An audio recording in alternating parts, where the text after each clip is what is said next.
terhadap korban sama saksi kemungkinan hari Senin. Dan nanti ada tindakan lebih lanjut penegakan hukum dari pihak Polres. Jadi yang pertama ini dalam rangka World Rabies Day. Ini adalah hari rabies sedunia yang di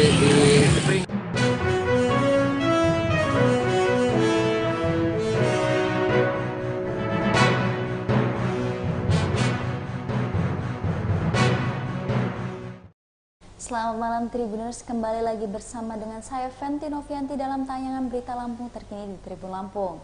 Kami akan menyajikan informasi menarik dan terkini seputar Lampung hanya untuk Anda. Dan inilah berita Lampung terkini selengkapnya. Berita pertama, mahasiswa yang viral melakukan penganiayaan di UBL terancam diberhentikan. Pihak kampus Universitas Bandar Lampung atau UBL menyebut bakal memberi sanksi tegas terhadap pelaku penganiayaan jika terbukti bersalah pada Jumat 29 September 2023. Wakil Rektor 3 UBL Bambang Hartono mengatakan pihaknya tak akan memberi toleransi kepada mahasiswa yang terbukti melakukan kejahatan kriminal di kampus. Meski begitu, Bambang mengatakan pihaknya saat ini menyerahkan sepenuhnya proses hukum perkara tersebut ke kepolisian.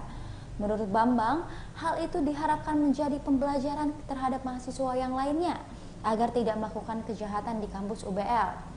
Lebih lanjut, Bambang mengatakan pihaknya menyerahkan penanganan kasus tersebut sepenuhnya kepada pihak kepolisian.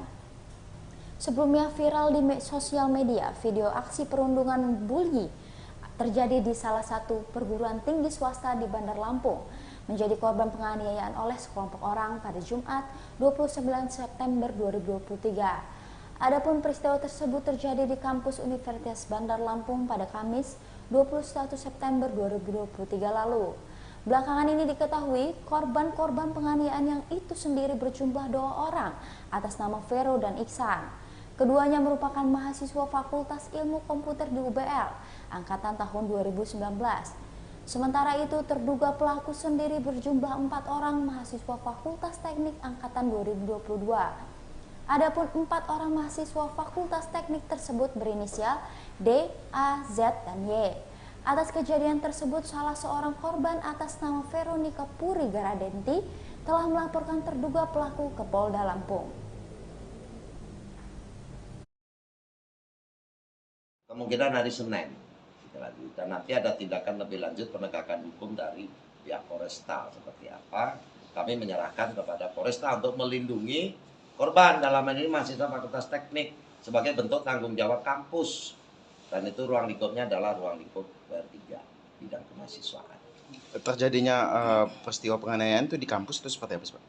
Kejadiannya TKP-nya ada di kantin kampus UBL. Bermulanya di kantin, Pak ya? Ya, asal-muasalnya dari kampus setelah sholat asar. Pemicunya apa itu? Pemicunya? Nah, pemicunya informasi yang kami dapatkan adalah mahasiswa teknik tersebut dipinjami korek oleh Fakultas Teknik. Kemudian diserahkan. Setelah mau pergi, mahasiswa Fakultas Komputer tersebut yang terduga korban tadi, Vero sama Iksan, meminta koreknya kepada si peminjam Fakultas Teknik, mahasiswa Fakultas Teknik. Dijawab tidak tahu. Ya sudah Bang, kalau nggak tahu. Nah, ada kawannya yang meminjam korek tadi mengatakan kepada si terduga korban, kok kamu tengil? Dijawab oleh si korban, memang gayanya seperti ini.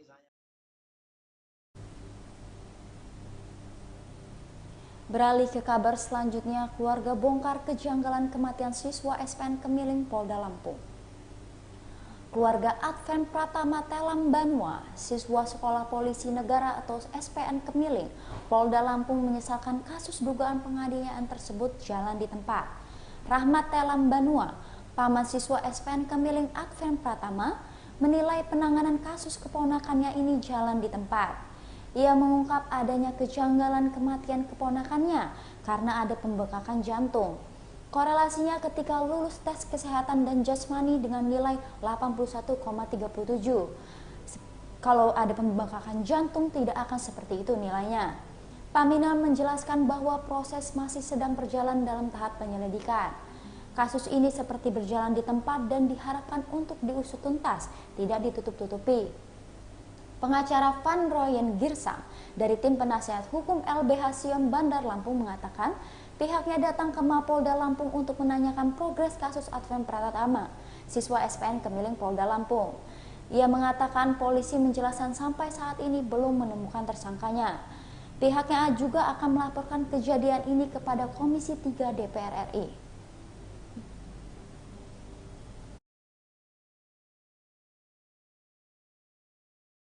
Kami tidak berhenti sampai di sini saja. Kita belajar dari kasus ajudan Pak Kapolda Kalimantan Utara. Sama hasilnya juga setelah dilakukan penyelidikan internal di Polda setempat, menyatakan tidak cukup bukti. Artinya bunuh diri gitu. Nah, kita setelah kita pelajari kasus ini, banyak sekali kejanggalan dan terbukti hari ini kita tanyakan juga progresnya juga masih berjalan. Padahal ini sudah 25 Agustus, sudah hampir sebulan lebih. Sebulan lebih. Ini tanggal 29 hari ini. Ya, sebulan lebih. Jadi langkah kami selanjutnya, kami akan menindaklanjuti kasus ini. Kami akan menghadap Komisi 3 DPR RI dalam waktu dekat. Kemudian juga kami akan laporkan kasus ini, meminta kepada Bareskrim Polri untuk mengusut tuntas kasus ini sampai ke akar-akarnya. Iya, menurut kami seperti itu. Karena kami sudah memberikan nama-nama yang diduga terlibat. Izin menerima, Pak. Ya, kami sudah buat surat 2 kali. Meminta rekam kesehatan atas nama almarhum Adven Pratama Telam Benua sebelum dia diterima menjadi siswa di SPN Kemiling Polda Lampung. Itu tanggal 1 September. Kemudian kami susul lagi yang pertama tadi tanggal 1 September. Kami susul lagi tanggal 7 September. 2 kali kami sudah menyurati Polda.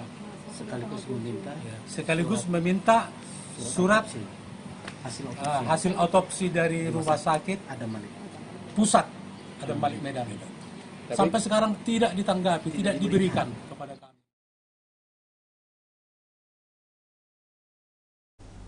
Kapolri terbitkan aturan baru tentang rambut polwan, kini boleh panjang. Polri resmi menerbitkan aturan terbaru tentang rambut polisi wanita atau polwan. Kabid Humas Polda Lampung Kombes Pol Umi Fadilah Astuti mengatakan pihaknya telah menerima peraturan Kapolri atau Perkap tentang aturan rambut polwan. Polwan sekarang ini diberi kelonggaran untuk penampakan rambutnya. Polwan di Lampung diminta untuk menata rambutnya sedemikian rupa agar pantas. Ia mengatakan kalau rambut polwan di bawah 2 cm serta di bawah kerah wajib dicepol. Polwan juga tidak boleh ada poni hingga tidak boleh dicat rambutnya. Kapolri memberikan kebijaksanaan kepada para polwan untuk memelihara rambutnya. Polwan juga diharapkan selayaknya seorang wanita untuk memelihara rambutnya. Polwan dibuat untuk lebih praktis ketika bekerja sesuai dengan perkap tersebut. Aturan pertamanya yaitu polwan yang memiliki rambut panjang 2 cm di bawah kerah harus dicepol dan berdiameter cepol 15 cm. Peraturan yang menggunakan wig karena sakit dan ditunjukkan kesehatan dari dokter bagi yang sakit. Polwan juga memiliki tugas khusus dengan rambut panjang dan wig berwarna asal ada surat perintahnya. Polwan yang tidak berhijab tak boleh memotong rambut seperti laki-laki dan sesuai aturan kerapihan. Ini sudah diatur oleh Perkap Kapolri yang ditandatangani langsung oleh Pak Kapolri pada tanggal 31 Agustus 2023, di mana aturannya adalah sebagai berikut. Yang pertama, aturan rambut bagi polwan yang memiliki rambut panjang 2 cm di bawah kerah itu harus dicepol dan diameter cepolnya itu sekitar 15 cm. Kemudian juga harus diatur masyarakat dan ASN bisa terhindar dari sanksi yang ada. Untuk ASN sendiri, aktivitas politik di media sosial pihaknya hanya bisa merekomendasikan kepada pihak Komisi Aparatur Sipil Negara atau KSSN. Dalam hal ini, Bawaslu Tanggamus hanya bertugas untuk mengawasi dan mencegah hal itu terjadi. Untuk mencegah hal ini terjadi, pihak Bawaslu Tanggamus juga sudah bersurat kepada para camat di Kabupaten Tanggamus. Surat itu bertujuan untuk meminta janji para camat tidak melampaui kewenangan mereka melalui ASN aktif. Untuk menyelesaikan hal tersebut, nantinya para Panwaskam akan berkoordinasi dengan Puspika yang ada di wilayah masing-masing. Tak hanya Panwaskam, pihaknya juga dibantu oleh PKD untuk mengawasi ke tingkatan di bawah, yaitu tingkat Tekon atau desa. Najib Mustafa juga berharap kepada para ASN yang ada untuk menghindari larangan-larangan yang berlaku.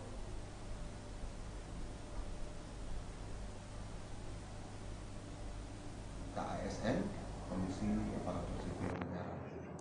Kalau untuk ini Bang, terkait masalah APS tadi itu gimana Bang?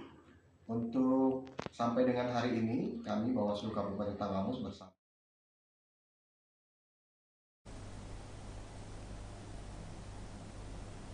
Peringati Hari Rabies Sedunia, Balai Karantina Lampung beri 300 vaksin gratis. Balai Karantina Lampung memperingati Hari Rabies Sedunia atau World Rabies Day WRD dengan menyuntikkan 300 vaksinasi kepada hewan pembawa rabies. Doni Muksidayan, Kepala Balai Karantina Lampung mengatakan pihaknya sengaja memberikan 300 vaksinasi gratis kepada hewan peliharaan bagi masyarakat Bandar Lampung. Balai Karantina Lampung memberikan vaksinasi rabies secara gratis dengan harapan hewan pembawa rabies seperti anjing, kucing, dan kera terhindar dari rabies.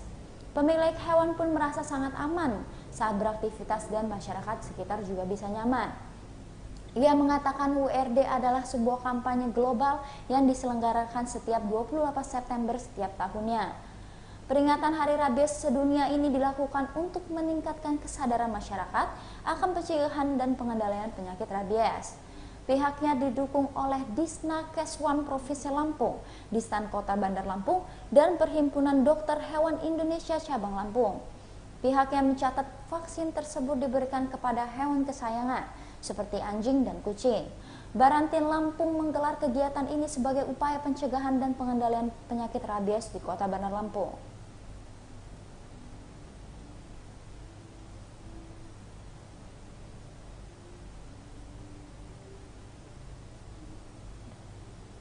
Diperingati di seluruh dunia.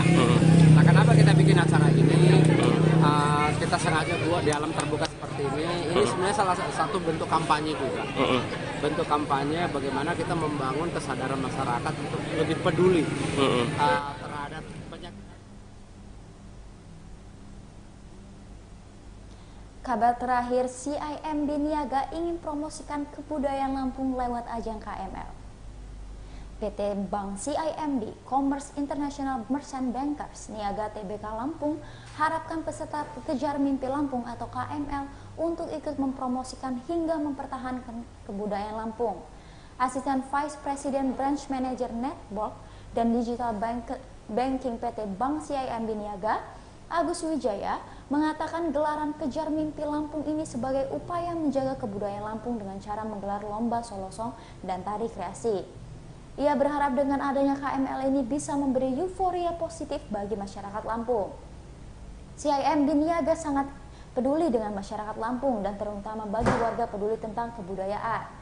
Agus mengatakan pihaknya juga mengadakan program Ghost to School yang korelasinya dengan sekolah dan kampus.